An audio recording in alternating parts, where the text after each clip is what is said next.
कौन कौन है, जरा आप बोलिए कौन कौन है? इमामुल अंबिया हैं, हजरत सिद्दीक अकबर हैं, हजरत उमर फारूक हैं, हजरत उस्मान गनी हैं। अल्लाह अल्लाह, ये अजीम शख्सियात मेहमान बन कर के तशरीफ़ ले गए। किनके यहाँ गए हैं? हजरत अली के यहाँ। हजरत अली रज़ी अल्लाह ताला अन्हु बहुत खुश हुए इन अजीम मेहमान को देख करके, और ज़ियाफ़त के लिए हजरत अली ने एक प्याला पेश फरमाया, उसमें शहद था। शहद से पुर एक प्याला, एक तश्त पेश फरमाया। और इत्तिफाक की बात यह कि उस प्याले में एक बाल पड़ गया था, एक बाल गिर गया था। प्यारे आका सल्लल्लाहु अलैहि वसल्लम ने उस प्याले को देखा तो आका ने देखा कि ये तश्त है, खूबसूरत प्याला है और इस पे शहद है, और शहद के ऊपर जो है एक बाल पड़ा हुआ है। आका ने उस प्याले को हजरत अबू बकर सिद्दीक रज़ी अल्लाह ताला अन्हु के तरफ बढ़ाया और फरमाया कि देखो ये प्याला है, इसमें शहद है और इस पे बाल पड़ा हुआ है।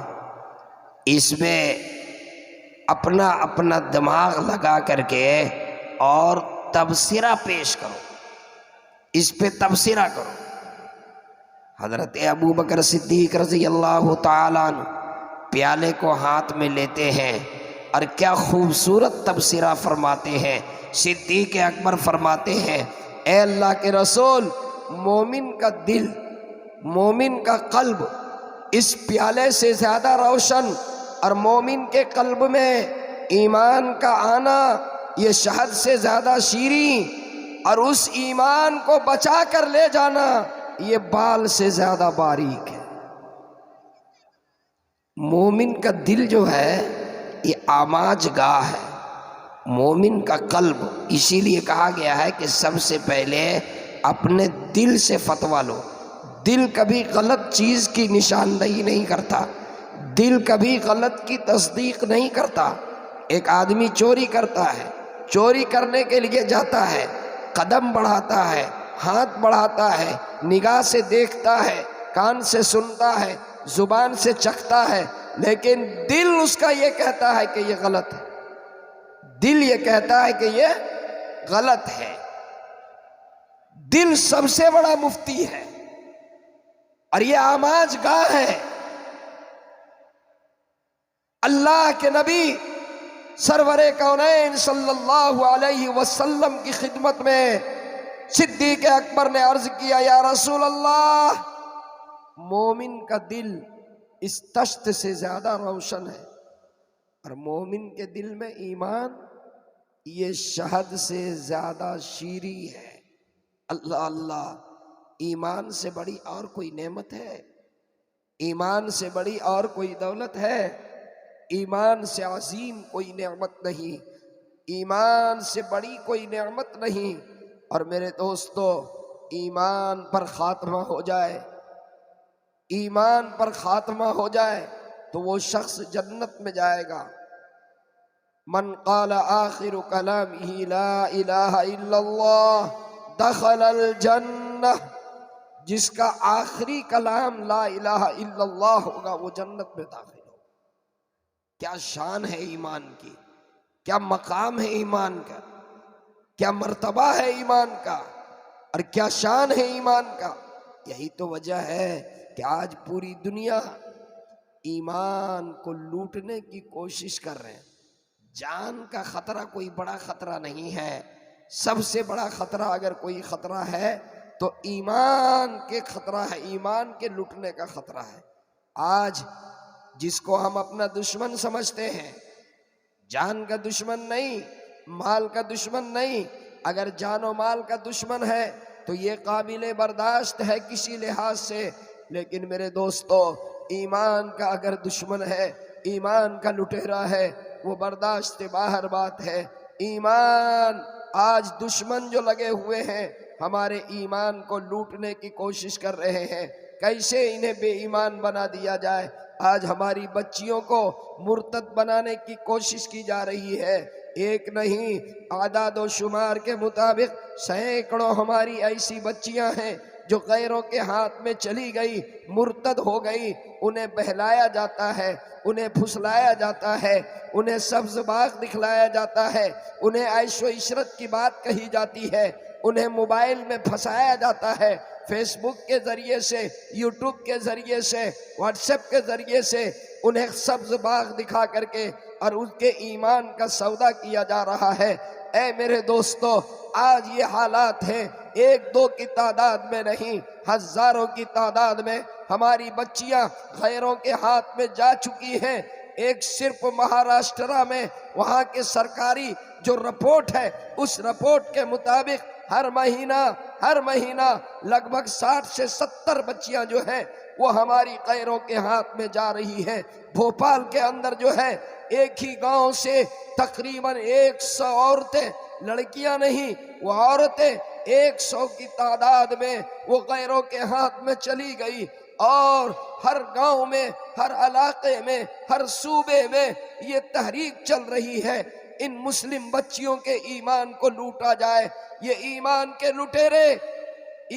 के लुटेरे मुख्तलिफ साजिशों के तहत जो है ईमान लूटने की कोशिश कर रहे हैं, ईमान लूटने की कोशिश कर रहे हैं। मैं बड़ी जिम्मेदारी से आज इस यंग स्टार क्लब के जलसे से अपनी माँ बहनों को ये पैगाम देना चाहूंगा, वो ईमान के दुश्मन, वो ईमान के लुटेरे अगर आपके साथ सौदा करने की कोशिश करें, अगर आपको सब्ज बाग दिखलाने की कोशिश करें, अगर आपको ऐशो इशरत की ख्वाब दिखलाएं, अगर आपको शादी का झांसा दे, हरगिज उनके झांसे में न आए।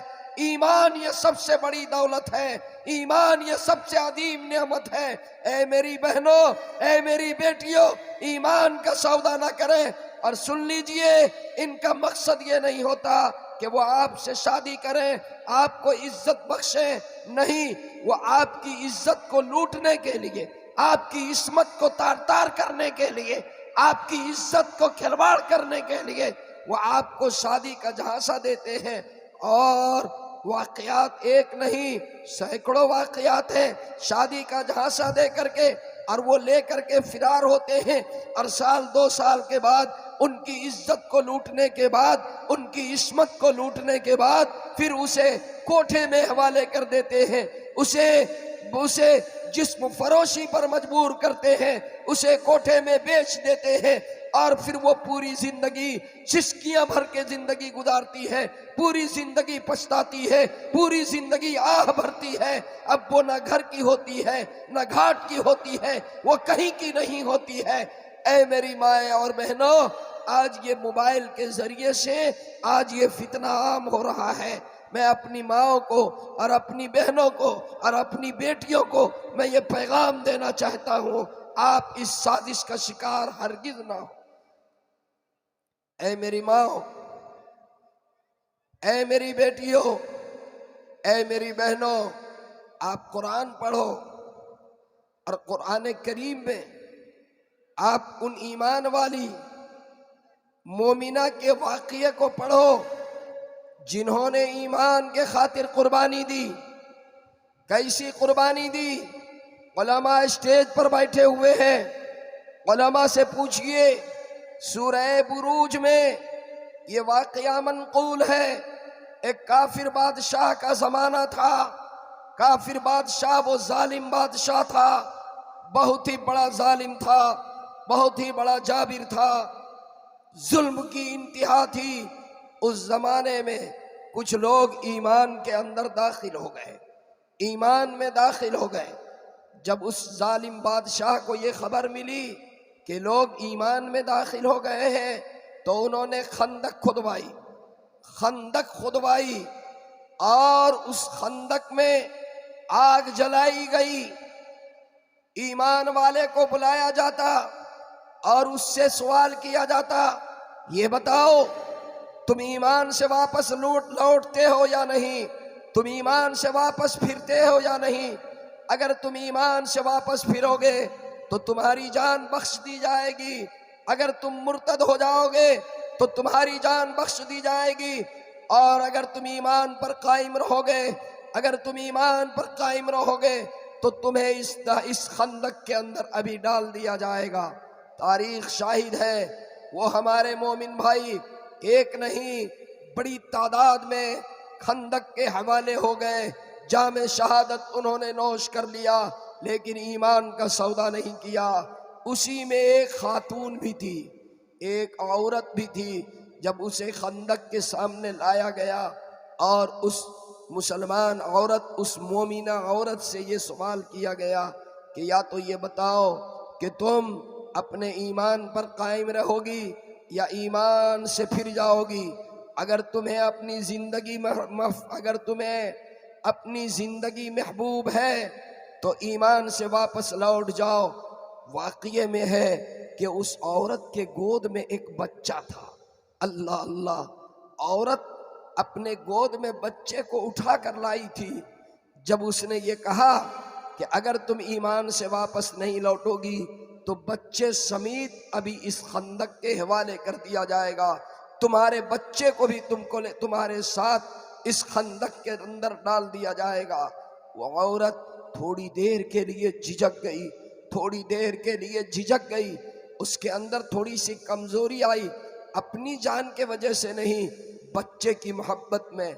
इसलिए कि एक माँ की कमजोरी बच्चा होता है, बच्चे की मोहब्बत में उसका कदम थोड़ा लड़खड़ाया, बच्चे की मोहब्बत में वो थोड़ी देर के लिए झिझक गई।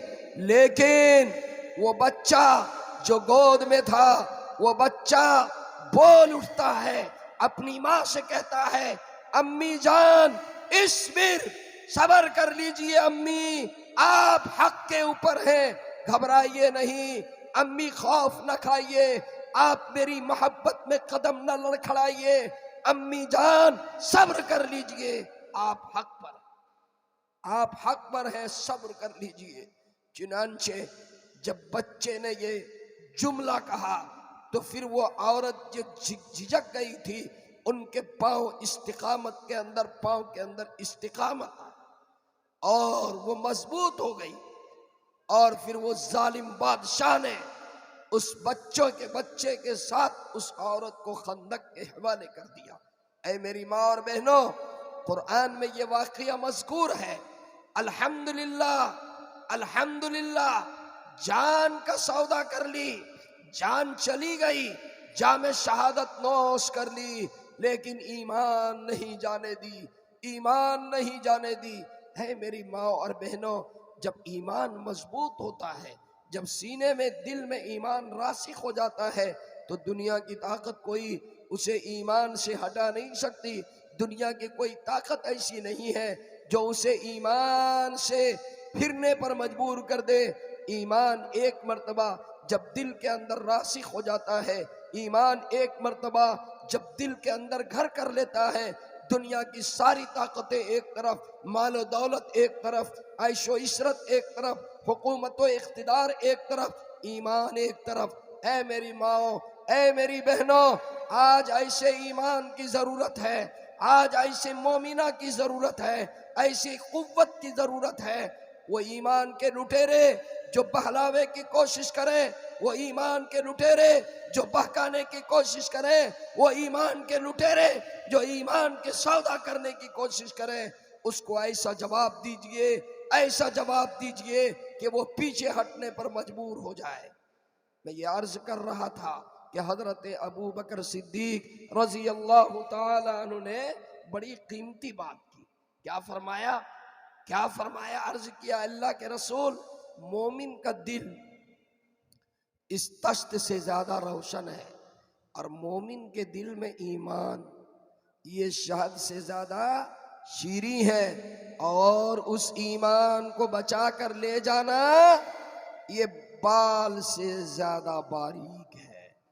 क्या कीमती बात है। ईमान घटता और बढ़ता है।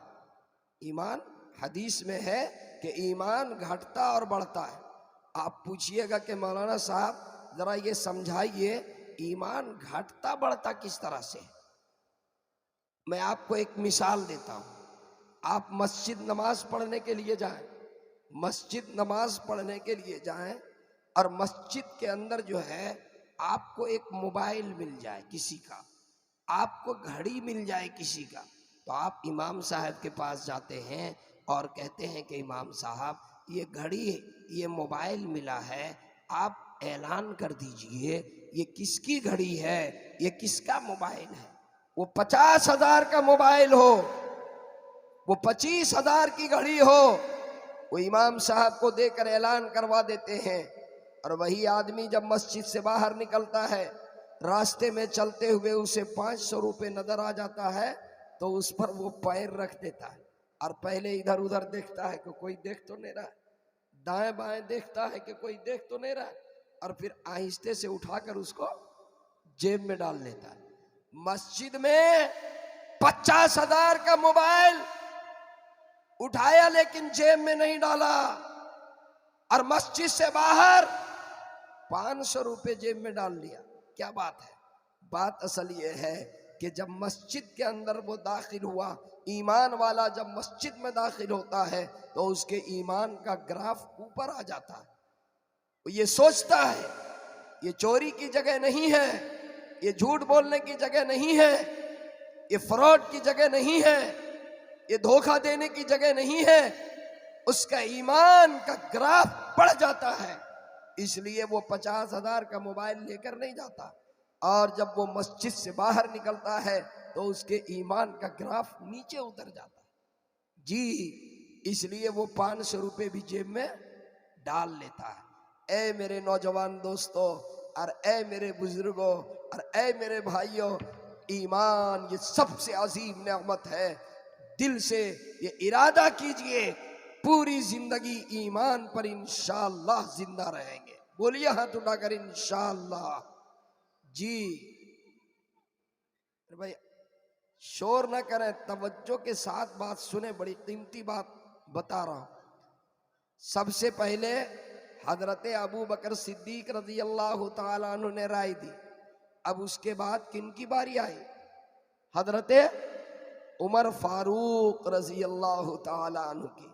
हजरत उमर रजी अल्लाह तआला अन्हु ने प्याले को हाथ में लिया और अर्ज किया, ए अल्लाह के रसूल अदालत, ए अल्लाह के रसूल हुकूमत, तश्त इस प्याले से ज्यादा रोशन है, और हुकूमत का मिल जाना ये शहद से ज्यादा शीरी है, और हुकूमत मिलने के बाद उस पे अमल करना, उस पे इंसाफ करना ये बाल से ज्यादा बारीक है। अरे भाई बात सही है कि नहीं? जरा हाथ उठाकर कहिए सुभान अल्लाह जी। हर आदमी चाहता है कि नहीं कि हम मुल्क का वजीर आजम बन जाए, हम वजीर आला बन जाए, हम MLA बन जाए, हम MP बन जाए, हम मुखिया बन जाए, हम सरपंच बन जाए, सब चाहता है। हुकूमत तश्त से ज्यादा रोशन है, और हुकूमत का मिलना ये शहद से ज्यादा शीरी है, और हुकूमत मिलने के बाद इंसाफ का मामला करना ये बाल से ज्यादा बारीक है। अल्लाह अल्लाह। हजरत उमर अपने दौरे हुकूमत में, अपने दौरे खिलाफत में ये फरमाया करते थे कि अगर मेरे ज़माने में कुत्ता भी भूखा मर जाए तो उमर को कल क़यामत के दिन अल्लाह के दरबार में जवाब देना। अल्लाह अल्लाह। हजरत उमर के अदालत के फैसले, हजरत उमर के इंसाफ के फैसले, अगर मेरे पास वक्त होता तो मैं आपको हजरत उमर के अदालत के वाक़यात में आपको सुनाता। आइए, मुतसिम बिल्लाह एक बहुत ईमान वाला मुतसिम बिल्लाह बादशाह गुजरा है, जरा तवज्जो से सुने। रूम में जब गैरों की हुकूमत थी, काफिर बादशाह था, जालिम था, उसके दौरे हुकूमत में रूम के अंदर एक मुसलमान खातून को सरे बाजार बेइज्जत किया, उसकी इज्जत को लूटा, उसकी इस्मत को तार तार किया। उसने हाथ उठाकर और चिल्ला कर ये कही, वाह मोतसिम बिल्लाह, कहाँ है मोतसिम बिल्लाह, कहाँ है मोतसिम बिल्लाह? मेरी इज्जत लुट रही है, मेरी इस्मत के तार तार हो रहे हैं, मुझे सरे बाजार मेरी इज्जत का नीलाम किया जा रहा है। मोतसिम बिल्लाह मेरी मदद करे। ये कहां पर हो रहा है? रूम में। किसी ने ये आवाज सुनी, वो मोतसिम बिल्लाह के पास आया और मोतसिम बिल्लाह से आकर के सुनाया कि एक ईमान वाली खातून, उसका जो है रूमी हुकूमत में उसकी इज्जत लूटी जा रही है, उसके इस्मत को तार तार किया जा रहा है और उसे जो है सलाखों के अंदर रखा गया है। वो औरत आपको तलाश कर रही है। वाह मोतसिम बिल्लाह, कहाँ है मोतसिम बिल्लाह? मेरी मदद करे। अल्लाह अल्लाह। जब मोतसिम बिल्लाह को ये खबर मिली तो उन्होंने एक खत लिखा मोतसिम बिल्लाह के जानिब से रूमी कुत्ते के नाम। क्या खत लिखा? मोतसिम बिल्लाह के जानिब से रूमी कुत्ते के नाम। कहा कि ओ कुत्ते, तेरी दौरे हुकूमत में एक ईमान वाली खातून की इज्जत को लूटा गया और उसे कैद कर दिया। जल्दी से उसे इंसाफ दो और उसे आजाद करो, वरना हम लश्कर तैयार करेंगे। एक सिरा यहाँ होगा और एक सिरा रूम में होगा। वो रूमी बादशाह खत पढ़ने के बाद ये सोचने लगा, ऐसा थोड़े होगा, एक औरत की इज्जत के लिए वो लश्कर तैयार करेगा और मुल्क से लड़ाई करने के लिए आ जाएगा, ऐसा नहीं होगा। वो सोच करके यूं ही रहा।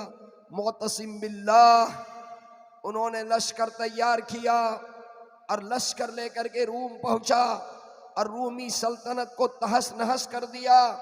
और उस खातून को जब जेल से रिहा किया और उसको ये कहा कि मैं मोतसिम बिल्लाह हूं, तो वो खातून ये कहने लगी, इस धरती के ऊपर और इस आसमान के नीचे, इस नीली छत के नीचे आपसे ज्यादा बागैरत इंसान मैंने नहीं देखी, आपसे ज्यादा इंसाफ पसंद इंसान मैंने नहीं देखी, आपसे ज्यादा हमीयत वाला कोई इंसान इस रुए जमीन पर अभी नहीं है। आपने मुझे आजाद किया, आपने मुझे इंसाफ दिलाया। ए मेरे नौजवान दोस्तों, आपके सामने आपकी बहन की इज्जत लूटी जाए, आपके सामने आपकी बहन की इस्मत नरी की जाए, आपके सामने आपकी बहन को मुर्तद बनाया जाए और उसको लेकर के और झांसा दे करके ले जाया जाए। ईमान वाला कभी ये देखकर खामोश नहीं रह सकता है।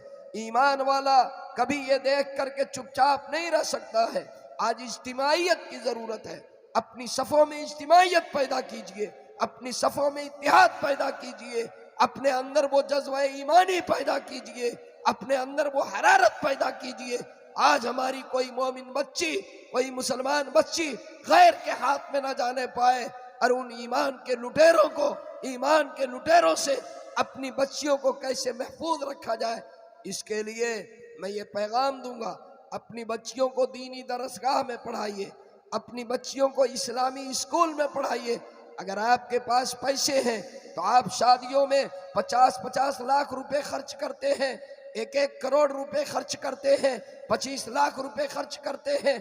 आप पैसे कम शादियों में खर्च कीजिए, उन पैसों से इस्लामी स्कूल बनाइए, इस्लामी इदारे बनाइए, दीनी इदारे बनाइए और अपनी बच्चियों को मखलूत तालीम से बचाइए, कॉलेजेस में जाने से बचाइए। यहाँ पर वो लुटेरे मौजूद हैं जो आपकी बच्चियों की इज्जत को लूट रहे हैं और आपकी बच्चियों की इस्मत को लूट रहे हैं और शादी का झांसा दे करके उनके ईमान का सौदा कर रहे हैं। आपके पास, काश के आपके पास ऐसे स्कूल हों, आपके पास ऐसे इदारे हों जहां कौम मिल्लत की बच्चियां पढ़े। इरादा कीजिए, इंशाअल्लाह हम ऐसे स्कूल बनाएंगे इंशाअल्लाह। हाथ उठाकर इरादा कीजिए इंशाअल्लाह। तो मेरे भाइयों, बात लंबी हो जाएगी, वक्त मेरे पास कम है, तवज्जो से सुनिएगा तो पूरी बात समझ में आएगी, वरना आधी बात समझ में आएगी और आधी बात नाक़िस रह जाएगी।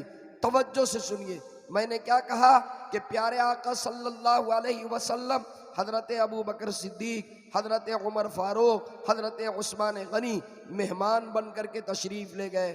किनके यहाँ मेहमान बन करके गए?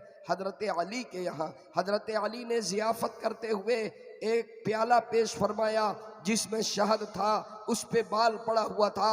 हजरत अली ने प्यारे आका सल्लल्लाहु अलैहि वसल्लम ने फरमाया इसमें तुम अपनी अपनी राय पेश करो। सिद्दीक़ अकबर रजी अल्लाह तआला अन्हु ने अपनी राय पेश की, हजरत उमर फारूक ने अपनी राय पेश की। अब बारी आई हजरत उस्मान गनी की। अब किन की बारी आई? हजरत, अरे बोलिए ना, उस्मान गनी। हजरत उस्मान ने कितनी कीमती राय दी। अल्लाह के रसूल, इल्म दीन शहद से ज्यादा शीरी है। इल्म दीन शहद से ज्यादा शीरी, और इल्म दीन का हासिल होना, इल्म दीन तश्त से ज्यादा रोशन, प्याले से ज्यादा चमकदार, और इल्म दीन का हासिल होना शहद से ज्यादा शीरी, और इल्म दीन हासिल होने के बाद उस पे अमल करना ये बाल से ज्यादा बारीक है। अल्लाह अल्लाह। अभी हमसे पहले खतीब इल्म दीन की अहमियत बता रहे थे, इल्म दीन का मकाम बता रहे थे, उलमा का मकाम बता रहे थे। मेरे दोस्तों, मैं ये पैगाम दे करके जाना चाहूँगा, आप अपने बच्चों को इल्म दीन से आरास्ता कीजिए। सबसे पहले अपने बच्चे को मकतब में पढ़ाइए, अपने बच्चे को कुरान पढ़ाइए, अपने बच्चों को दीन की तालीम से आरास्ता कीजिए, अपने बच्चों को मुसलमान बनाइए। उसके बाद आप डॉक्टर भी बनाइए, आप इंजीनियर भी बनाइए, आप प्रोफेसर भी बनाइए, आप मास्टर भी बनाइए, आप आईएएस भी बनाइए, आप आईपीएस भी बनाइए, आप जज भी बनाइए, आप वकील भी बनाइए। लेकिन सबसे पहले अपने बच्चे को मुसलमान बनाइए, अपने बच्चे को हाफिज कुरान बनाइए। अगर आपका बच्चा हाफिज कुरान होगा, कल क़यामत के दिन आपकी मग़फ़िरत और आपकी नजात का जरिया बनेगा। वो आपके लिए सिफारिश करेगा। इस तालीम में अल्लाह के तरफ से वादा है। इसलिए मैं कहूँगा सब आदमी ये इरादा करें, अगर आपके 4 बेटे हैं या 3 बेटे हैं तो कम से कम एक बेटा को हाफिज बनाएंगे इंशाअल्लाह। अरे बनाइएगा, बोलिए ना इंशाअल्लाह जी। अगर हाफिज नहीं बनाइएगा, आलिम नहीं बनाइएगा तो क्या नुकसान होगा? एक गांव में इमाम साहब छुट्टी लेकर घर चले गए इत्तिफाक से, और एक साहब का इंतकाल हो गया। पूरे गांव में एक हाफिज नहीं था, पूरे गांव में एक आलिम नहीं था। लोग परेशान हो गए कि जनाजे की नमाज कौन पढ़ाएगा। बहुत परेशान, सदर साहब परेशान, सेक्रेटरी साहब परेशान, जनाजा कौन पढ़ाएगा। पूरे गांव में एक हाफिज नहीं, पूरे गांव में एक आलिम नहीं, पूरे गांव में एक मुफ्ती नहीं, जनाजा कौन पढ़ाएगा। बहुत परेशान थे। इसी दरमियान एक बाबा गांव के अंदर आ गया मांगने के लिए। सदर साहब ने देखा, कहा कि बाबा आप जनाजा पढ़ा दीजिए, देखिए इनका इंतकाल हो गया है और इमाम साहब घर गए हुए हैं, कोई जनाजा पढ़ाने वाला नहीं है, आप जनाजा पढ़ा दीजिए। बाबा ने कहा कि मैं जनाजा नहीं पढ़ाऊंगा। कहा पढ़ा दीजिए ने। कहा नहीं नहीं नहीं मैं नहीं पढ़ाऊंगा। बहुत इसरार किया तो कहा चलो आज पढ़ा ही देते हैं। जनाजा पढ़ाने के लिए खड़े हुए, कहा कि अल्लाहु अकबर, पहली तकबीर। पहली तकबीर के बाद जनाजे में क्या पढ़ते हैं? बोलिए आप लोग। सना। सना पढ़ते हैं। सना पढ़ने में कितना टाइम लगता है? 30-40 सेकंड। 5 मिनट हो गया, दूसरी तकबीरें नहीं हो रही। 10 मिनट हो गया, तकबीर ही नहीं। 15 मिनट हो गया, तकबीर ही नहीं। 20 मिनट पर दूसरी तकबीर, कहा अल्लाहु अकबर। दूसरी तकबीर के बाद क्या पढ़ते हैं? दरूद शरीफ। दरूद शरीफ पढ़ने में कितना टाइम लगता है? 1 मिनट 40 सेकंड, 50 सेकंड। फिर 5 मिनट हो गया, तीसरी तकबीर नहीं। 10 मिनट हो गया, 15 मिनट हो गया, 40 मिनट में तीसरी तकबीर और 60 मिनट में चौथी तकबीर। उसके बाद सलाम फेरा। सलाम फेरने के बाद लोग क्या करते हैं जनाजे में? लोग जनाजे की तरफ आगे बढ़ते हैं ताकि उसको कांधा दें और कब्र पे उतारें, लेकिन लोग इतने गुस्से में थे, इतने इश्तियाल में थे कि जनाजे की तरफ बढ़ने के बजाय इमाम साहब की तरफ बढ़ गए। कहा इमाम साहब ये बताइए, 30 साल से हम जनाजा पढ़ रहे हैं, कोई कह रहा है कि 20 साल से मैं जनाजा पढ़ रहा हूं, आज तक के जनाजे में 3 मिनट से ज्यादा नहीं लगा। अरे 60 मिनट तक के आप जनाजा पढ़ा रहे थे कि क्या कर रहे थे? तो इमाम साहब ने इत्मीनान से जवाब दिया कि आप ही लोगों की तरह हम भी पागल हैं। अरे आप क्या समझ रहे हैं कि मैं सिर्फ इसी के जनाजे की नमाज पढ़ाई जो आगे जिसका इंतकाल हो गया है, इसके साथ पूरे गांव वालों की जनाजे की नमाज एक ही दिन पढ़ दी। जितने लोग पीछे थे सबको गिन करके हर जनाजे की नमाज पढ़ दिए। क्यों? जिस गांव में एक हाफिज नहीं, जिस गांव में एक आलिम नहीं, उसे जिंदा रहने का हक नहीं, उसे जिंदा रहने का हक नहीं। अब मरते जाओ और दफन होते जाओ। जी तय कीजिए, इंशाअल्लाह अपने बच्चों को हाफिजे कुरान बनाएंगे। तय कीजिए अपने बच्चों को, अरे बोलिए भाई, अपने बच्चों को हाफिजे कुरान बनाएंगे। मेरे दोस्तों, जो मजमून मैं बयान कर रहा हूं वो मजमून पहले मैं मुकम्मल करूंगा, फिर आप जो हमें हुक्म देंगे इंशाअल्लाह मैं उसको भी बयान करूंगा अगर वक्त ने इजाज़त दी।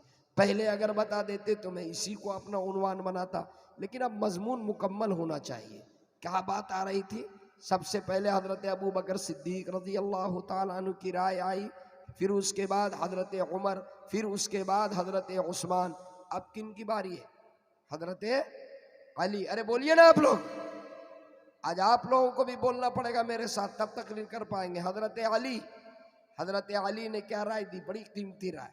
हजरत अली ने अर्ज किया, ऐ अल्लाह के रसूल, आपका, हजरत अबू बकर सिद्दीक, हजरत उमर फारूक, हजरत उस्मान गनी, आप चारों का मेरे यहाँ मेहमान बन करके आना इस तश्त से ज्यादा रोशन, इस प्याले से ज्यादा रोशन, और आपकी जियाफत करना ये शहद से ज्यादा शीरीं, और आप सबके दिल को खुश करके भेजना ये बाल से ज्यादा बारीक। आप सबके दिल को खुश करके भेजना ये बाल से भी ज्यादा बारीक है। अल्लाह अल्लाह। आज जियाफत की सुन्नत, मेजबानी की सुन्नत आज हमारे मुआशरे से उठ गया। कोई मेहमान आ जाए तो उसको हम बोझ समझते हैं, और घर में आकर औरतों से कह दे 4 मेहमान हैं खाना बना दो, तो वो अगर मिजाज बना हुआ नहीं तो वो जवाब देती है जाइए होटल में खिला दीजिए, हम नहीं खाना बना पाएंगे, हमारे पास फुर्सत नहीं है, हमारे पास वक्त नहीं है। ऐ मेरी माँ और बहनों, हमेशा मेहमान नवाजी कीजिए, मेहमानों के साथ इज्जत व तकरीम का मामला कीजिए, मुसाफिरों के लिए दस्तरखान बिछा करके रखिए। मेहमान अपनी रिस्क ले करके आता है, बरकत के दरवाजे खुल जाते हैं मेहमान के आने से। मेहमान के खिलाने में कभी पीछे ना हटिए। हजरत अली रजी अल्लाह ताला अन्हु के बाद अब बारी किन की आई? हजरत उनकी तो राय आ गई, अब किन की बारी? हजरत फातिमतुज़ ज़हरा रजी अल्लाह ताला अन्हा। अल्लाह अल्लाह। इमामुल अंबिया की चहेती बेटी, इमामुल अंबिया की लाडली बेटी, फातिमतु बिज़अतुम मिन्नी, फातिमा मेरे जिगर का टुकड़ा है। इमामुल अंबिया की चहेती और लाडली बेटी हजरत फातिमा अपनी राय पेश करती हैं, ए अल्लाह के रसूल, ए मेरे अब्बू जान, हया हया इस तश्त से ज्यादा रोशन है, पर्दा शहद से ज्यादा शीरी है, और पूरी जिंदगी औरत किसी गैर महरम को ना देखे, और औरत के चेहरे पर पूरी जिंदगी किसी गैर महरम की निगाह ना पड़े, ये बाल से ज्यादा बारीक है, ये बाल से ज्यादा बारीक है। ऐ मेरी माँ और बहनों, आपको मैं ये पैगाम दे करके जाना चाहता हूं, आज के हालात में जब ये ईमान के लुटेरे आज हमारी माँ और बहनों की इज्जत और इस्मत और ईमान पर खतरा बने हुए हैं। ऐ मेरी माँ और बहनों, आप हया के दामन को थाम लीजिए, आप पर्दे के साथ जिंदगी गुजारिए, आप हिजाब पहन करके घर से बाहर निकलिए, आप बाहर बगैर हिजाब के मत जाइए, बगैर हिजाब के बाजारों में मत जाइए, बगैर हिजाब के शादियों में मत जाइए, बगैर हिजाब के फंक्शन में मत जाइए। ऐ मेरी माँ और बहनों, आपके सामने नमूना हजरत फातिमा ज़हरा रज़ी अल्लाह ताला अन्हा की सीरत है। ये हजरत फातिमा कल क़यामत के दिन अल्लाह अल्लाह जब इनकी सवारी गुजरेगी तो आवाज लगेगी, ऐलान होगा, ऐ लोगों अपनी निगाहें नीची कर लो, इमामुल अंबिया की बेटी की सवारी गुजर रही, अपनी निगाहें नीची कर लो, हजरत फातिमा ज़हरा की सवारी गुजरने वाली है। ऐ मेरी माँ और बहनों, आज जरूरत है, ये मोबाइल के जरिए से ये सारा फितना हो रहा है, मोबाइल का गलत इस्तेमाल मत कीजिए और अपनी इज्जत और इस्मत की हिफाजत कीजिए, अपनी बेटियों की सही परवरिश कीजिए, अपनी बेटियों की निगरानी रखिए। और मैं जिम्मेदार लोगों से कहता हूँ, आज तो आप रोजाना न्यूज़ पढ़ते हैं, न्यूज़ पढ़ते हैं, सुबह उठते हैं तो व्हाट्सएप में देखते हैं, सुबह उठते हैं तो न्यूज़ में पढ़ते हैं, फला गांव की एक लड़की गैर के हाथ में चली गई, फला गांव की लड़की फला के हाथ में चली गई। अगर आज मैं यंग स्टार क्लब के नौजवानों से कहूंगा, अगर आज आपने इसकी तैयारी नहीं की, मैं जिम्मेदारों से कहूंगा, अगर आज आपने इसके लिए लाए अमल तय नहीं किया और अपनी बच्चियों की हिफाजत और दीन और ईमान की हिफाजत आने वाली नस्लों के लिए अगर आपने फिक्र नहीं किया, तो कहीं वो दिन ना आ जाए कि आप सोए और सोकर उठे तो आपको मालूम होगा कि आपकी बेटी भी किसी गैर के हाथ में चली गई। माफ कीजिएगा, हालात इतने खराब होते जा रहे हैं, इसलिए मैं कहूंगा इस पर तवज्जो दीजिए, इज्तिमाइयत पैदा कीजिए, इस्लामी स्कूल बनाइए, इस्लामी दरसगाह बनाइए, मदरसे बनाइए और अपनी बच्चियों को मखलूत तालीम से बचाइए। बचाएंगे इंशाअल्लाह जी। अब बारी किनकी है? अब किनकी बारी है? आप लोग जितने कमेटी के जिम्मेदार आ जाइए, आप लोग इधर आ जाइए ना, 10 मिनट आ जाइए, मेरी बात खत्म होगी। अब जरा सा ऊपर आ जाइए, सब लोग यहाँ आइए, सब ऊपर आइए, ऊपर आइए सब। सलाहुद्दीन भाई आइए, आइए आइए, मोहिदुल भाई, मोहिदुल आइए, सलाहुद्दीन भाई, मोहिदुल भाई, लिफ्ट अली आ जाइए, आ जाइए, अलीफ मेडिया ऊपर आइए ना, सब आइए 5 मिनट के लिए, आइए आइए आइए आइए, आ जाइए आ जाइए। आप लोगों ने 1 महीना तैयारी करके जलसा किया और जलसे का जो अहम वक्ता जिनको बुलाया उनको आप सुन में नहीं कीजिएगा तो फायदा क्या हो? सब मेरे सामने आइए, आ जाइए, आ जाइए, 10 मिनट आ जाइए, कुछ नहीं होगा इंशाल्लाह। सब ऊपर आइए, आइए, आहा, आ जाइए ऊपर। ये पंखा बंद कर दीजिए, पंखा बंद कर दीजिए।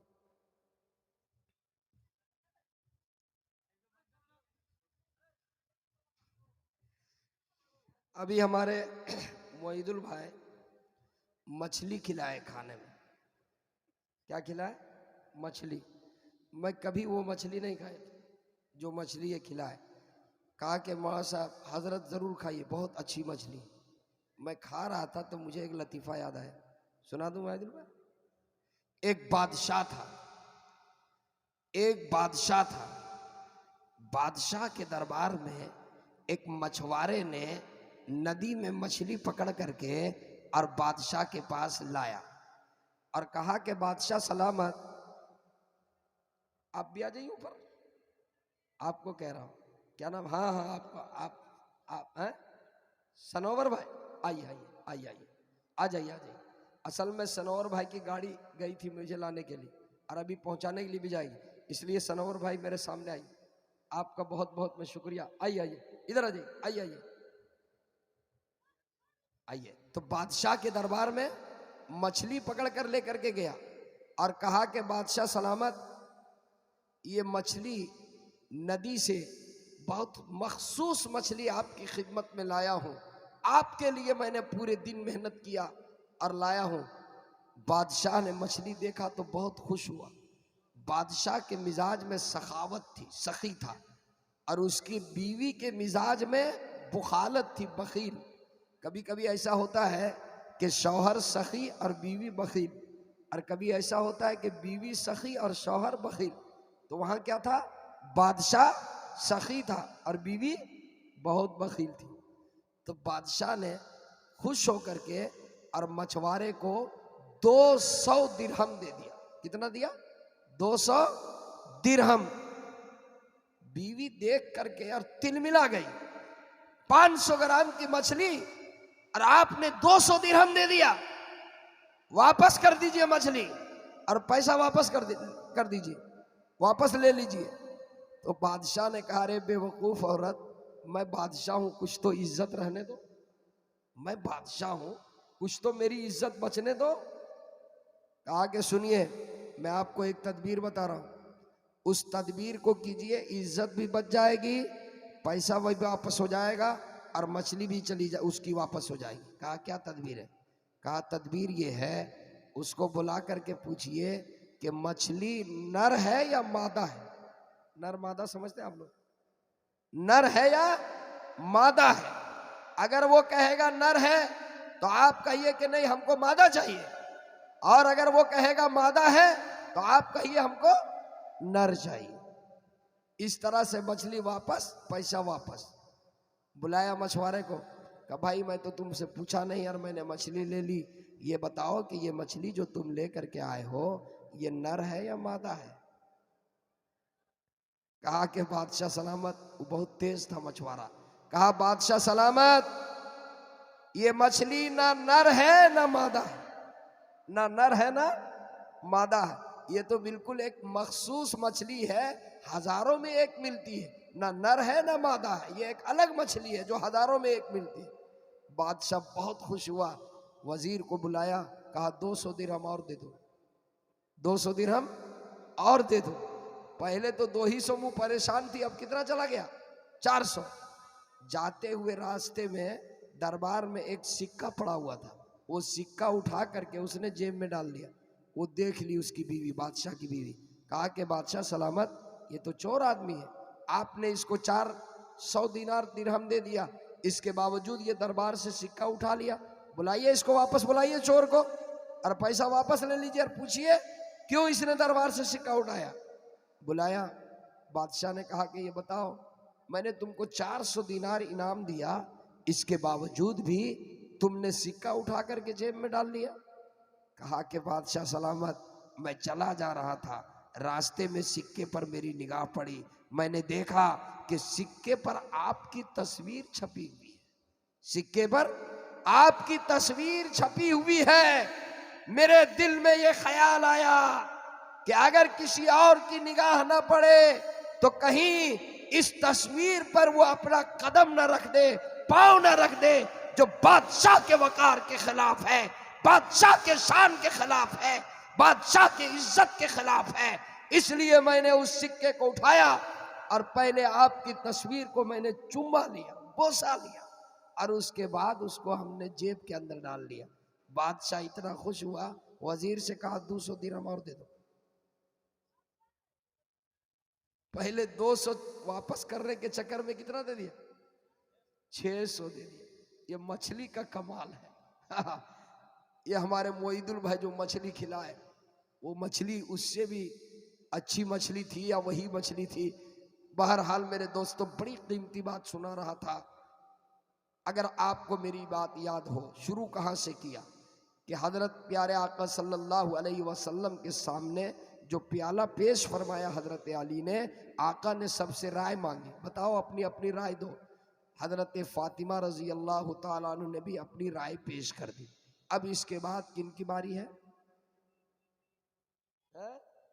प्यारे आका सल्लल्लाहु अलैहि वसल्लम की। आका फरमाते हैं, अल्लाह की मार्फत। बस तवज्जो से सुन लीजिए, अब मेरा वक्त सिर्फ 15 से 15 मिनट बचा हुआ है। अल्लाह की मार्फत इस तश्त से ज्यादा रोशन है, और अल्लाह की मार्फत का हासिल हो जाना ये शहद से ज्यादा शीरी है, और अल्लाह की मार्फत हासिल होने के बाद उस पे कायम रहना ये बाल से ज्यादा बारीक है। अल्लाह अल्लाह अल्लाह की मार्फत, अल्लाह का पहचान, जो अपने आप को पहचान ले वो अपने रब को पहचान ले। कुरान में वफी अनफुसिकुम अफला तुबसिरून, तू अपने आप को पहचानो कि तू कौन है। अल्लाह कहता है कि तू पानी का कतरा है, नापाक कतरा है, मैं पाक हूँ, तू लाशय है, मैं शय हूँ, तू आजिज है, मैं गनी हूँ, तू मंगता है, मैं दाता हूँ, तू बंदा है, मैं रहमान हूँ, तू कुछ नहीं, मैं सब कुछ हूँ, तू फानी है, मैं बाकी हूँ, तू नहीं था, मैं था, तू नहीं रहोगे, मैं रहूंगा। अरे तू तो एक एक चीज में मेरा मोहताज है। अगर मैं तुझे हाथ ना दूं तो तू लूल्हा है, अगर मैं तुझे पाँव ना दूं तो तू लंगड़ा है, अगर मैं तुझे जुबान ना दूं तो तू गूंगा है, अगर मैं तुझे दिमाग ना दूं तो तू पागल है, अगर मैं तुझे आंखें ना दूं तो तू अंधा है, अगर मैं तुझे कान ना दूं तो तू बहरा है, अगर मैं तुझे बीवी ना दूं तो तू लावलद है, अगर मैं तुझे खाना ना दूं तो तू भूखा है, अगर मैं तुझे पानी ना दूं तो तू प्यासा है। तू तो एक एक चीज में मेरा मोहताज है, और खुदा की जात वो जात है जो किसी चीज में तेरा मोहताज नहीं। और सुनिए मेरे दोस्तों, एक दुनिया का मुसव्विर जब तस्वीर बनाता है तो कहता है लाइट लगाइए, रोशनी। ये यूट्यूब वाले बैठे हुए हैं, ये लाइट क्यों लगाए? क्यों लगाए? ताकि सही तस्वीर आए। और वो अल्लाह वो लाइट में तस्वीर नहीं बनाता, वो अंधेरे में बनाता। अंधेरे में नहीं बनाता, अंधेरों में बनाता है। पेट का अंधेरा, रहम का अंधेरा, झिल्ली का अंधेरा। और अल्लाह अल्लाह सुनिए, हजरत मुफ्ती साहब आ गए जी। हजरत हमारे मुस्लिह तशरीफ रखते हैं। दुनिया का मुसव्विर जब तस्वीर बनाता है तो ये कहता है कि सुनो, 4 चीजों से बचाना, आग से, पानी से, हवा से, मिट्टी से।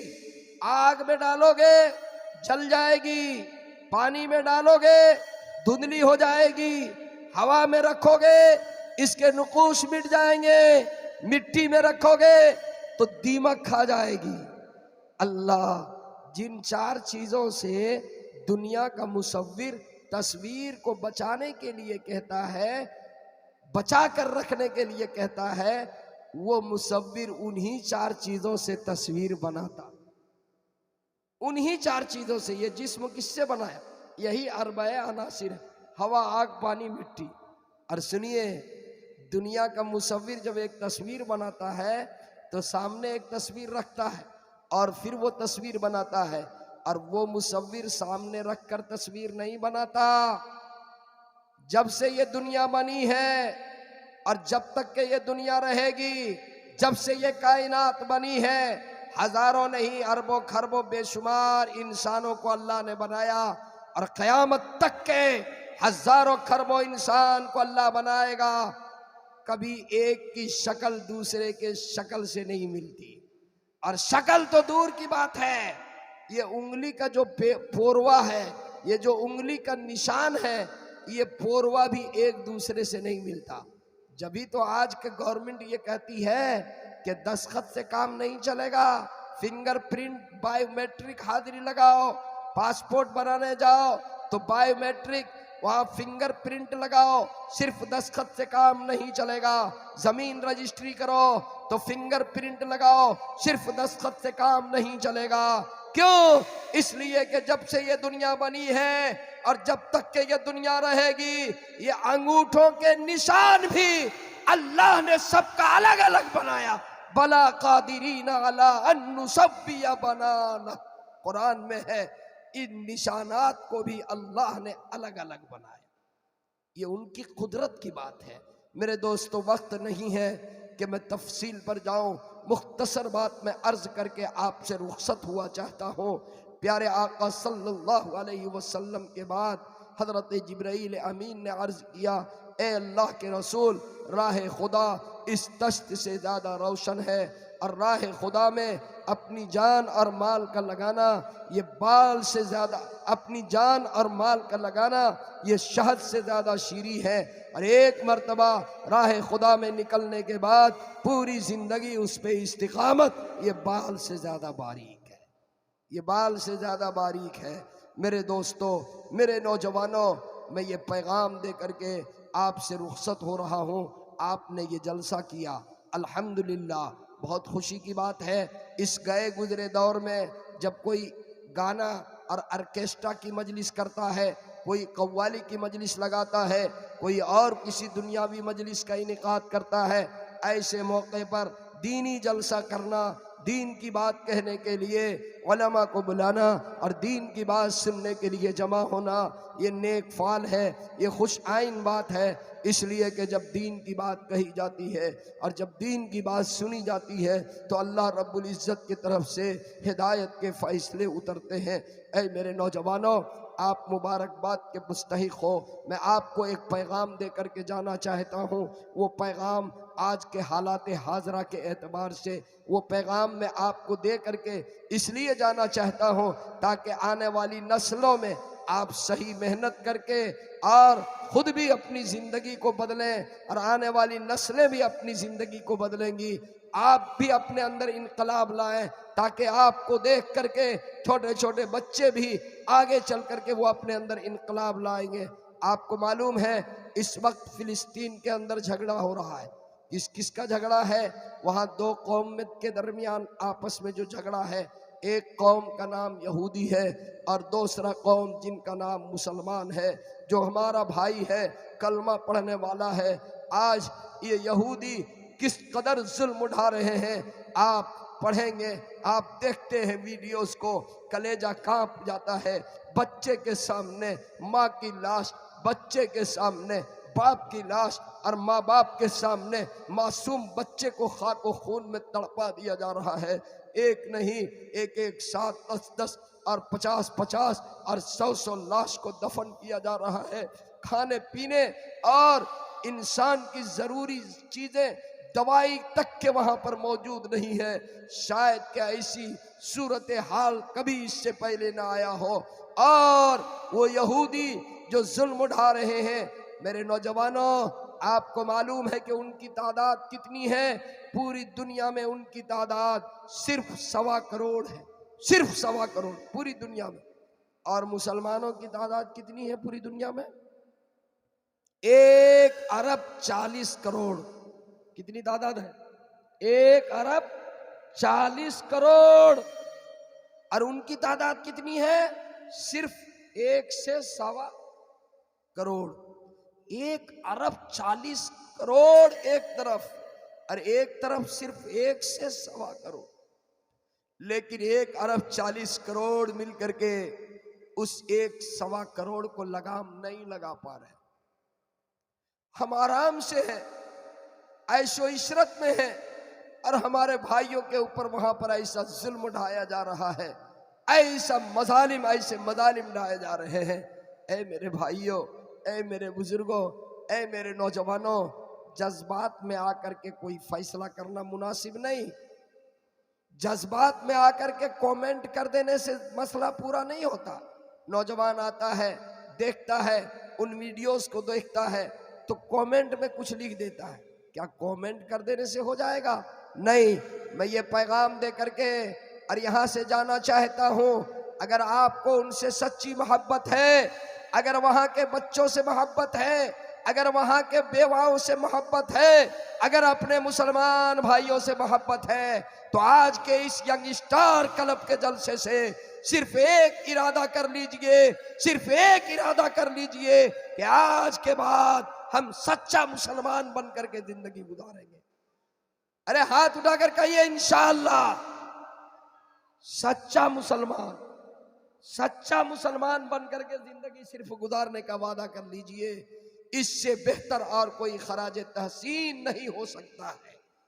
ऐ नौजवानों, आपको देखकर कोई ये कह दे कि ये गुलाम मुस्तफ़ा जा रहा है, आपका चलना, आपका उठना, आपका बैठना, आपका मुस्कुराना, आपका अखलाक, आपका किरदार, आपकी गुफ्तार, आपकी मुआशरत, आपकी तिजारत, आपका कारोबार, आपका लेन देन, आपकी खुशी की मजलिस, आपके गम की मजलिस, आपकी शादी ब्याह, आपका तरीक़ा जिंदगी, आपकी इज़्दिवाजी जिंदगी, आपकी मुआशराती जिंदगी देख करके कोई ये कह दे कि ये नबी का गुलाम है, आपके चेहरे का नूर ये बोले ये नबी का गुलाम है, आपकी पेशानी पे सजदे का निशान बोले ये नबी का गुलाम है, आपकी टोपी बोले ये नबी का गुलाम है, आपका लिबास बोले ये नबी का गुलाम है, आपकी नमाज बोले ये नबी का गुलाम है, आपके सजदे बोले ये नबी का गुलाम है, कुरान की तिलावत बोले ये नबी का गुलाम है, रोज़ा बोले ये नबी का गुलाम है,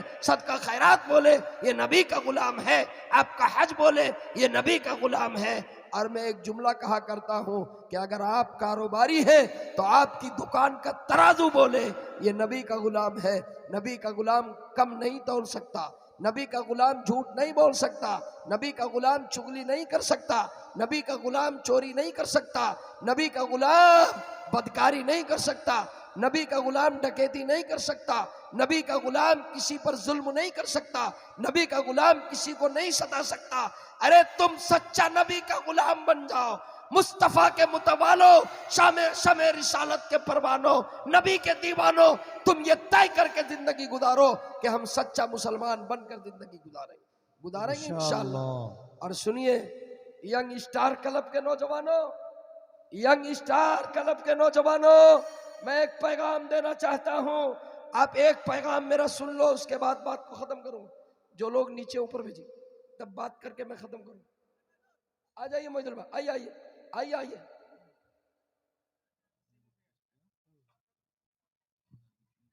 अच्छा पहले यहाँ रहेंगे तब रिक्वेस्ट मानूं, सुनेंगे नहीं तो किसके लिए रिक्वेस्ट।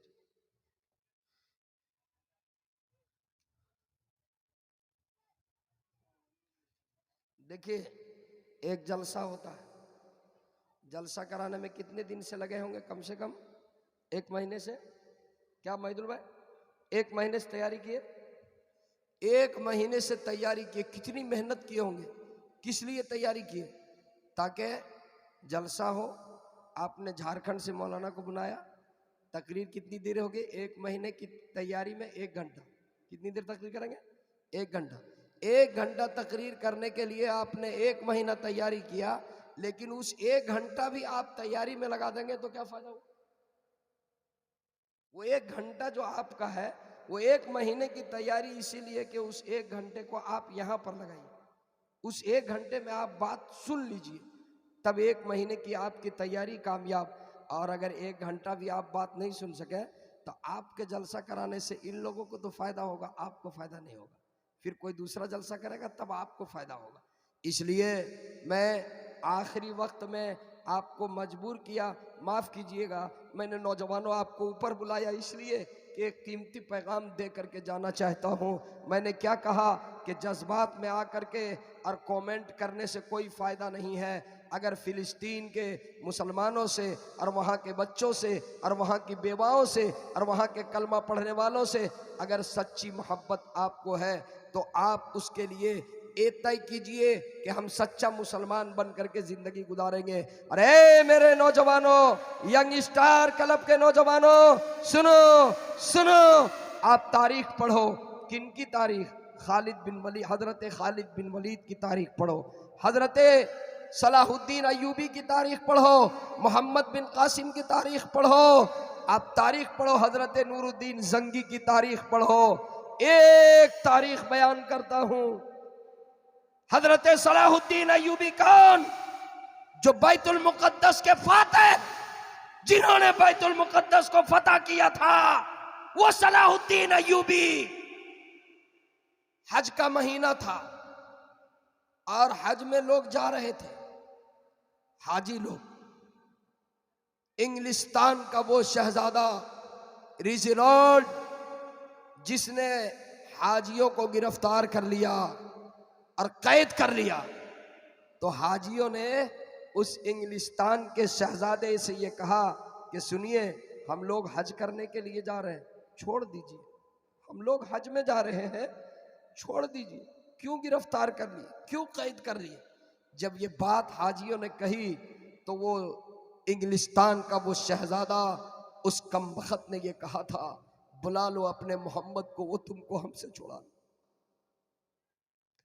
बुला लो मोहम्मद को, कहाँ है तुम्हारे मोहम्मद, वो तुमको मुझसे छुड़ा ले। ये बात हजरत सलाहुद्दीन अय्यूबी तक पहुंची और हजरत सलाहुद्दीन अय्यूबी को जाकर किसी ने बताया कि उस कमबख्त ने यह कहा कि बुला लो मोहम्मद को, वो तुम्हें छुड़ावे। सलाहुद्दीन अय्यूबी ने उस वक्त ये तय किया कि मैं उस वक्त तक सोऊंगा नहीं जब तक कि मैं उस मलऊन को कैफरे किरदार तक न पहुंचा दूं। मैं उस वक्त तक के नींद की, आराम की नींद नहीं लूंगा जब तक के उस मलऊन को कैफरे किरदार तक के मैं न पहुंचा दूं। अल्लाह अल्लाह, तारीख में है कि 2.25 साल तक के सलाहुद्दीन अय्यूबी सोए नहीं तख्त के ऊपर, चारपाई पर लेटे नहीं। अगर नींद आती तो यूं ही वो ओंघ ले लेते खड़े खड़े। 2.25 साल तक के उन्होंने तैयारी की और 2.25 साल तक के इसके लिए मेहनत की और 2.25 साल की तैयारी के बाद जब कामयाब हुए, वो कमबख्त शहजादा गिरफ्तार होकर के हजरत की खिदमत में पेश किया। वो एक नहीं 6 शहजादों को गिरफ्तार किया गया, 6 शहजादे। सलाहुद्दीन अय्यूबी, उनमें से एक को उन्होंने कहा पानी दे दो, दूसरे को कहा कुर्सी दे दो, तीसरे को कहा आप खोरा दे दो, और कहा कि सुनो, मैंने जिसे पानी दे दिया उसे अमन, जिसको कुर्सी दे दी उसे अमन, जिसको आप खोरा दे दिया उसे अमन। 5 को माफ कर दिया और एक के सीने में खंजर लेकर बैठ गए। उनमें से एक ने कहा जिसको माफ किया था, हजरत आपने 5 को माफ कर दिया तो एक को क्यों नहीं माफ किया? आपने 5 को माफ कर दिया, एक को क्यों नहीं माफ किया? सलाहुद्दीन अय्यूबी का जवाब सुनो, ए यंग स्टार क्लब के नौजवानों, सलाहुद्दीन अय्यूबी का जवाब सुनो। उन्होंने कहा इस कमबख्त को मैंने इसलिए माफ नहीं किया कि ये वो कमबख्त है जिसने ये कहा था बुला लाओ मोहम्मद को, अपने मोहम्मद को। ए कमबख्त कमीने, ए रजील कुत्ते, तुझ जैसे कमीने के लिए वो नहीं आया करते, उनका गुलाम काफी है। तुझ जैसे कमीने के लिए वो नहीं आया करते, उनका गुलाम काफी है। तुमने कहा था कमीने बुला लो अपने मोहम्मद को, उनका गुलाम काफी है, वो नहीं आया करते। ऐ मेरे नौजवानों, मैं आपको ये पैगाम देना चाहता हूं, आप सच्चा मुसलमान बन जाओ। आपने जलसा किया, इतना खर्च किया, अल्लाह आप सबकी उम्र में बरकत अता फरमाए, एक एक नौजवान की उम्र में बरकत अता फरमाए। आपने ऐसी मेहनत की। ऐ मेरे नौजवानों, बस मेरा वक्त हुआ जाता है, मैं एक पैगाम दे करके और रुखसत होता हूँ। जब मैं यहाँ पर आया तो मुझसे हमारे कारी फिरदौस कौसर साहब माँ बाप, माँ के ऊपर बहुत बेहतरीन नज्म पढ़ रहे थे। मुझे कहा कि आप भी माँ पर कुछ कह दें। आज हमारे मुआशरे में ये एक आम खराबी हो गई है, लोग अपनी माँ बाप की कदर नहीं करते, माँ बाप से मोहब्बत नहीं करते, माँ बाप की खिदमत नहीं करते, माँ बाप का हक अदा नहीं करते, माँ बाप का पाँव नहीं दबाते, माँ बाप की इयादत नहीं करते, माँ बाप की तीमारदारी नहीं करते। अल्लाह, ए नौजवानों, माँ की ममता क्या चीज़ है? जिनकी वालदा हयात से है, बूढ़ी माँ हयात से है, दुआ ले लीजिए, पाँव दबा लीजिए, सर दबा लीजिए, पेशानी को चूम लीजिए, दुआ ले लीजिए, वो दुआ कर देगी, आपकी दुनिया भी संवर जाएगी, आखिरत भी संवर जाएगी। ऐ मेरे नौजवानों, आपको एक वाकया सुना करके मैं जाना चाहता हूँ। एक नौजवान जो गलत लड़कों की सोहबत में रहा करता था, बहुत ज़्यादा बिगड़ गया था। माँ हयात से थी, माँ कभी कभी उसको डांटती थी, माँ कभी कभी उसको तंबीह करती थी, माँ कभी कभी उसकी इस्लाह करती थी। एक रोज ऐसा हुआ कि नौजवान शराब के नशे में मदहोश होकर घर आया। माँ को गुस्सा आया, माँ ने इस्लाह की, माँ ने डांटी। वो नौजवान ताव में आकर के, जलाल में आकर के और एक थप्पड़ माँ के चेहरे के ऊपर मार, एक थप्पड़ माँ के चेहरे पर मार दिया।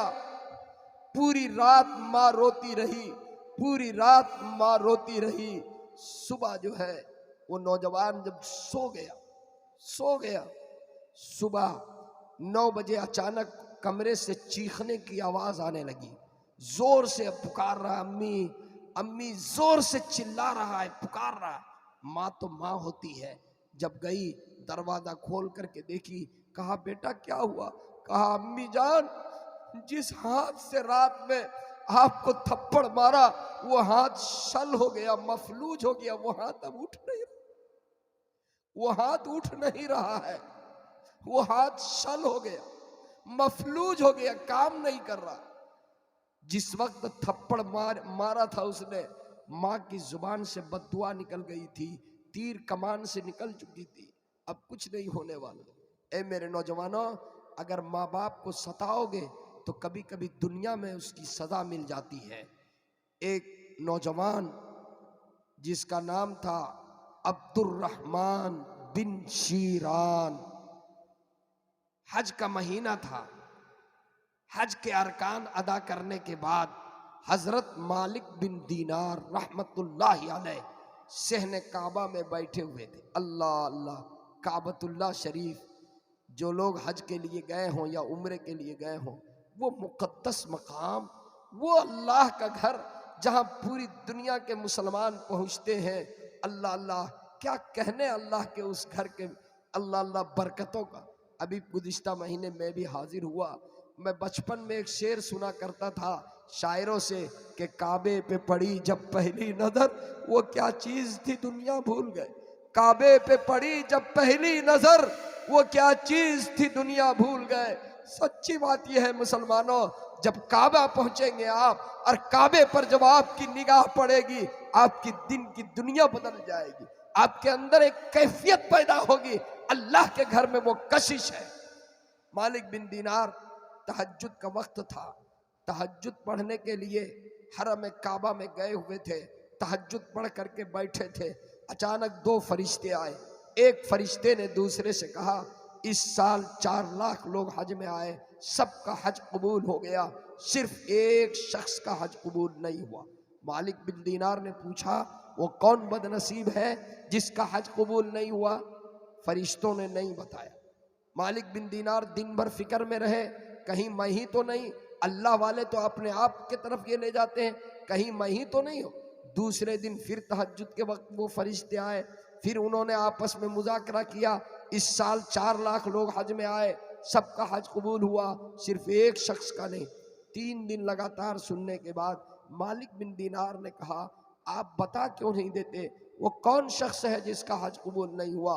फरिश्तों ने कहा, आप देखिएगा, अभी इस गेट से एक शख्स दाखिल होगा, उसके गर्दन पे पट्टा होगा, उसकी पेशानी पे सजदे का निशान होगा, उसकी आंखें सुर्ख होंगी, कद उसकी लंबी होगी, लंबी कद का वो आदमी होगा, इस गेट से दाखिल होगा, वही वो शख्स है बदनसीब जिसका हज कबूल नहीं हुआ। मालिक बिन दीनार इंतजार में कि वो शख्स आएगा, जो हुलिया बताया था उसी हुलिये के साथ उसी गेट से जब वो आदमी दाखिल हुआ तो वो तलबिया पढ़ते हुए अंदर दाखिल हुआ, लब्बैक अल्लाहुम्मा लब्बैक ला शरीक लक लब्बैक इन्नल हम्दा वन निअमत लक वल मुल्क ला शरीक लक। जब उसने कहा लब्बैक अल्लाहुम्मा लब्बैक, तो काबतुल्लाह के दीवार से आवाज आई, ला लब्बैक ला लब्बैक, तेरी हाजिरी कबूल नहीं, तेरी हाजिरी कबूल नहीं। मालिक बिन दीनार उसके करीब गए, उनके कांधे पे हाथ रख करके पूछा, अरे तुमने कोई आवाज सुनी? जब तुमने लब्बैक कहा तो क्या जवाब आया? कहा कि मालिक बिन दीनार, आपने तो आज ये आवाज सुनी, मैं तो 7 साल से ये आवाज सुन रहा हूं। कितने दिन से? 7 साल से। हर साल हज करता हूँ और ये आवाज़ मुझे सुनाई देती है कि तेरी हाजिरी कबूल नहीं। कहा वजह क्या है? कहा असल बात ये आपने पूछ लिया तो मैं बता देता हूँ।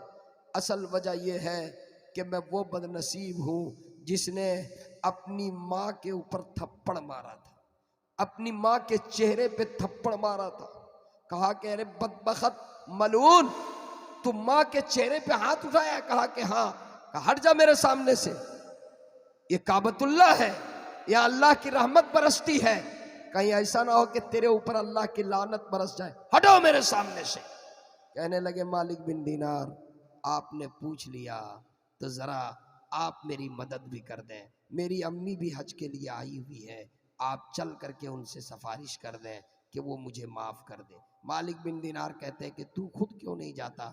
कहा मुझे हिम्मत नहीं होती, आप जाइए। फला खेमे के अंदर एक खातून होगी, उनके आधा चेहरे पे दुपट्टा होगा और आधा चेहरा जो है वो ढका हुआ होगा, आधा खुला हुआ होगा, एक आंख ढकी हुई होगी, एक आंख खुली हुई होगी। वो या तो तस्बीह पढ़ रही होगी या जिक्र कर रही होगी या और कोई अमल में मसरूफ होगी।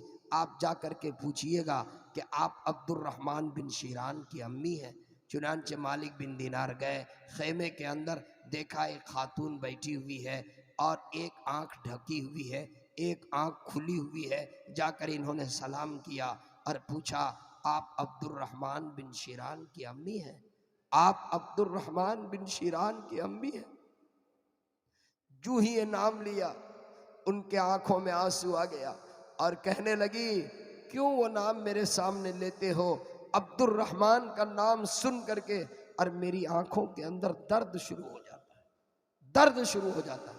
मालिक बिन दीनार ने हैरत से पूछा नाम से दर्द का क्या ताल्लुक है? नाम से दर्द का क्या ताल्लुक है? ए नौजवानों जरा सुनो, नाम से दर्द का क्या ताल्लुक है? कहने लगी असल बात यह है अब्दुर्रहमान ये मेरा बेटा वो बदनसीब बेटा है जिसने मेरे चेहरे के ऊपर थप्पड़ मारा था, इतनी जोर से थप्पड़ मारा था कि एक आंख का डेला बाहर आ गया, एक आंख का डेला बाहर आ गया जिसको मैंने ढक करके रखी है। जब कोई आकर के मेरा अब्दुर्रहमान का नाम कोई मेरे पास लेता है तो उस आंख के अंदर दर्द शुरू हो जाती है, उस आंख में दर्द शुरू हो जाती है। जो आंख का डेला बाहर निकला, कहा कि माफ कर दो, आप उस अपने बेटे को माफ कर दीजिए, मैं सिफारिश के लिए आया हूं। अल्लाह माँ की ममता क्या चीज होती है।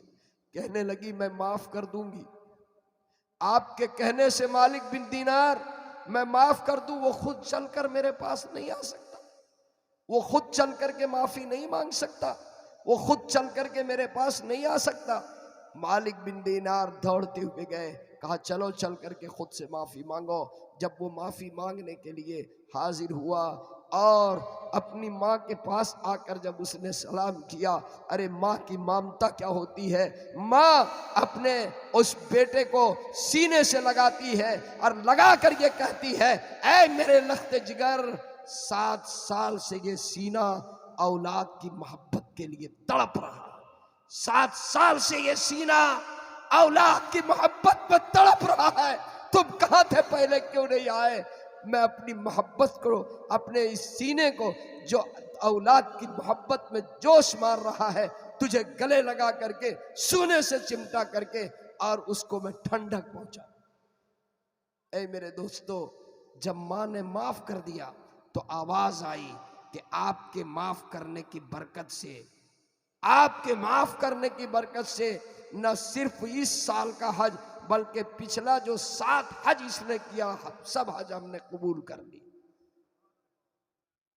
मेरे दोस्तों सोचिए, नमाजें तो हम पढ़ते हैं, रोजा तो रखते हैं, हज पर हज कर रहे हैं, उम्रा पर उम्रा कर रहे हैं और माँ नाराज है, बाप नाराज है, इबादत कबूल नहीं होगी। इसलिए माँ बाप को खुश कीजिए, अपने माँ बाप के साथ अच्छा मामला कीजिए, माँ बाप से अच्छा बर्ताव कीजिए। मैं शुक्रिया अदा करता हूँ यंग स्टार क्लब के सदर आली जनाब सलाहुद्दीन साहब, तजम्मुल साहब और मौईदुल भाई और हसीबुल भाई और अलिफ मीडिया मैं इन सब का शुक्रिया अदा करता हूँ।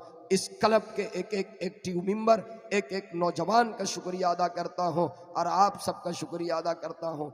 अगरचे मेरी तबीयत 3 दिन से ठीक नहीं थी। देखिए, तबीयत का ख़राब होना ये अल्लाह के तरफ से, इंसान का इसमें कोई दखल नहीं है। मुसलसल मैं 21 जनवरी को उम्रा करके वापस लौटा हूँ। जब से लगातार प्रोग्राम चल रहा है, 2 दिन साउंड ख़राब मिला, आवाज़ मुतासिर हो गई, बहुत मैं परेशान था। जलसे में जाऊंगा क्या करूंगा। सुबह से मोईदुल भाई से मैं कहता रहा, बार बार बेचारे बड़ी मेहनत किए। कभी अदरक की चाय इन्होंने पिलाई, कभी दवा ला करके दी, कभी गर्म पानी ला करके दिया। यंग स्टार क्लब के नौजवानों ने मेहनत में और खिदमत में कोई कमी नहीं की। मैं दुआ करता हूँ अल्लाह से, अल्लाह इन नौजवानों की उम्रों में बरकत अता फरमा। अल्लाह इन नौजवानों को सच्चा गुलामान मुस्तफ़ा बना। अल्लाह अल्लाह इनसे दीन की खिदमत ले ले, अल्लाह इनसे दीन की खिदमत ले ले। अल्लाह इन्हें मुस्तफ़ा अलैहिस्सलातु व तस्लीम की शफाअत नसीब फरमा।